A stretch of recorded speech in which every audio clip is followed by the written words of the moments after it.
of Reform UK is being attacked by pretty much everybody in establishment media for what he did or didn't say when he was at school, when he was a child. Let's be clear what is going on here. They want you to fixate on the 1970s because they don't have any answers to what Nigel Farage is saying about the dire state of Britain today. They don't want you to talk about our open borders, which are costing you £15 billion in hotel and accommodation costs for people who are breaking your laws. They don't want to talk to you about mass uncontrolled immigration, which is hollowing out our economy and is putting our people, especially women and girls, at risk.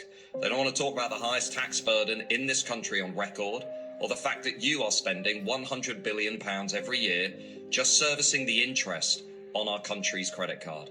They don't want to talk about how net zero has pushed our industrial electricity prices to the highest level in the Western world.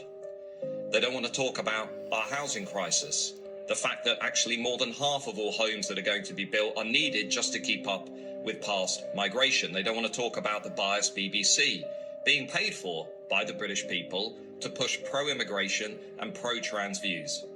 They don't want to talk about how their project is utterly destroying our country. No, what they want to talk about is what Nigel Farage might or might not have said when he was a child.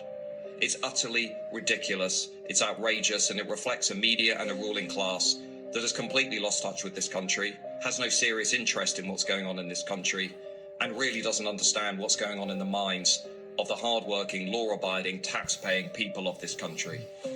This is why Reform is number one in the opinion polls. This is why Reform is now supported by 1 in 3 of all people. This is why listening figures, viewing figures of establishment media are collapsing, because people have had enough of this playbook. If you think like I do, come and join me at mattgoodwin.org.